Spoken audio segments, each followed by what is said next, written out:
Enea Bastianini menyelesaikan Grand Prix Argentina di MotoGP di posisi ke-18, merasa kecewa dengan hasil tersebut.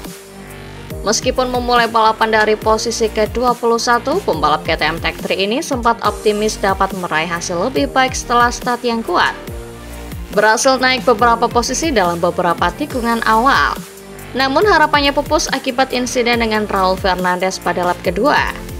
Bastianini menjelaskan bahwa setelah menyalip Fernandez di tikungan 3, lawannya mencoba membalas di tikungan 7 dan 8. Di tikungan 9, Fernandez datang dengan kecepatan tinggi dan terjadi kontak yang menyebabkan Bastianini keluar lintasan dan terjatuh. Akibat insiden tersebut, sayap kiri motornya rusak, menyebabkan perilaku motor menjadi tidak stabil.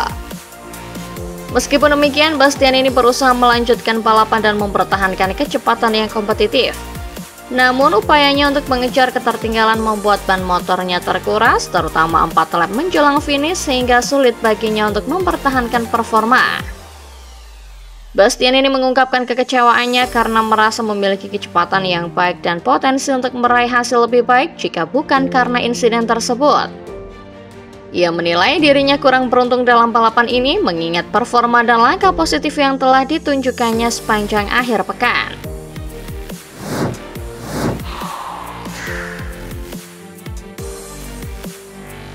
Johann Zarco mulai memahami karakteristik Honda RC213 setelah melalui beberapa balapan yang menantang.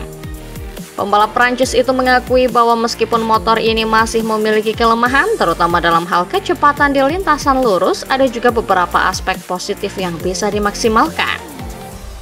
Zarco menyoroti bahwa salah satu kekuatan utama Honda saat ini adalah kemampuan pengereman dan stabilitas saat memasuki tikungan. Menurutnya, motor ini memungkinkan pembalap untuk menekan lebih dalam saat mengerem, sesuatu yang bisa menjadi keuntungan dalam duel. Namun tantangan terbesarnya adalah akselerasi keluar tikungan yang masih tertinggal dibanding motor-motor lain, terutama Ducati dan KTM. Saat balapan di Argentina, Zarco berusaha memanfaatkan kekuatan motor dengan mengerem lebih agresif dan mempertahankan kecepatan di tengah tikungan. Namun ia kesulitan dalam menyalip karena kurangnya kecepatan di lintasan lurus, yang membuatnya harus lebih strategis dalam mencari celah untuk melewati lawan.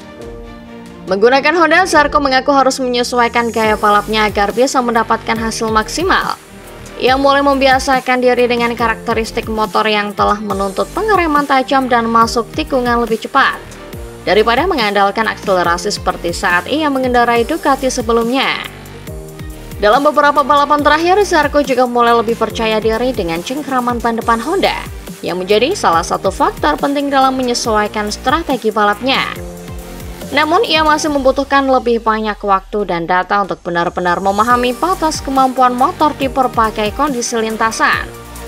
Meskipun belum bisa bersaing di barisan depan, Zarco optimis bahwa dengan pengembangan lebih lanjut, Honda bisa kembali kompetitif.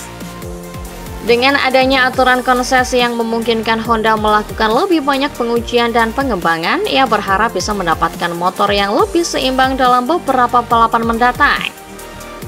Bagi Zarco, proses adaptasi ini bukan hanya soal mencari kecepatan, tetapi juga belajar bagaimana menikmati tantangan yang ada.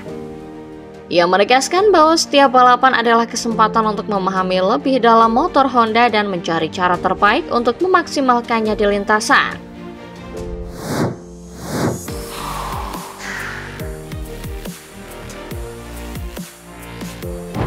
Marc Marquez mengungkapkan bahwa adiknya Alex Marquez adalah pesaing utamanya dalam perebutan gelar MotoGP 2025 setelah pertarungan sengit antara keduanya di Grand Prix Argentina. Meskipun Marc berhasil meraih kemenangan, Alex memberikan tekanan signifikan sepanjang balapan. Pada balapan tersebut, Marc memulai dengan kuat namun melakukan kesalahan pada lap keempat yang memungkinkan Alex memimpin untuk sebagian besar balapan. Marc akhirnya merebut kembali posisi terdepan pada lap ke-21 dari 25 lap yang dijadwalkan. Setelah balapan, Marc mengakui bahwa ada momen di mana ia mempertimbangkan untuk finish di posisi kedua karena terkesan dengan gaya balap Alex yang sangat mulus dan konsisten. Dengan hasil ini, Marc memimpin klasemen kejuaraan dengan keunggulan 16 poin atas Alex, sementara Francesco Bagnaia berada di posisi ketiga dengan selisih 31 poin setelah finish di posisi keempat di Argentina. Mark menekankan bahwa setelah seseorang melewati usia 20 atau 22 tahun, persaingan menjadi setara. Dan ia sangat terkesan dengan performa Alex yang menunjukkan potensi untuk memenangkan kejuaraan dunia seperti yang pernah dilakukannya di Moto3 dan Moto2. Pertarungan antara kedua bersaudara ini menambah dinamika menarik dalam musim MotoGP 2025, dengan Alex muncul sebagai pesaing serius bagi Mark dalam perebutan gelar juara dunia.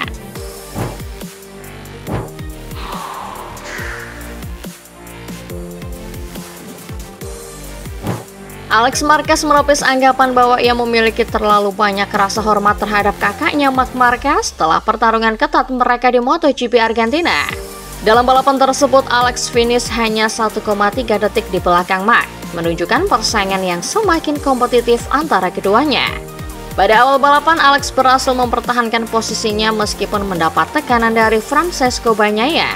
Kesalahan kecil Marc di tikungan pertama lap keempat memberi kesempatan bagi Alex untuk memimpin balapan.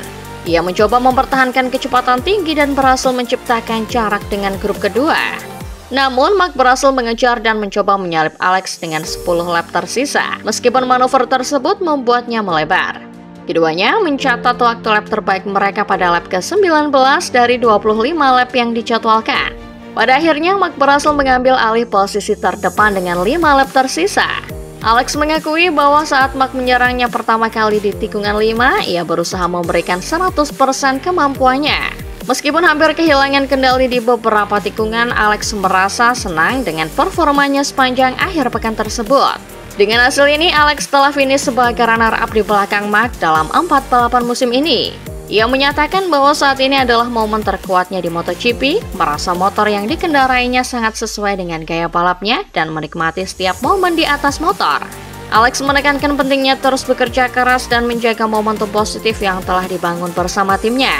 Ia juga mengapresiasi dukungan yang diberikan oleh Ducati yang membantunya tampil kompetitif di berbagai sirkuit.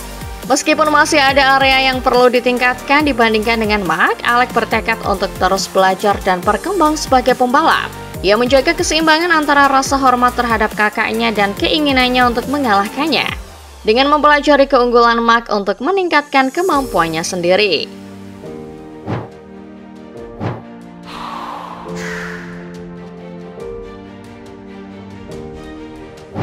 Francesco Bagnaia mengungkapkan bahwa ia belum menemukan kembali feeling yang ia miliki saat mengendarai motor Ducati pada musim sebelumnya.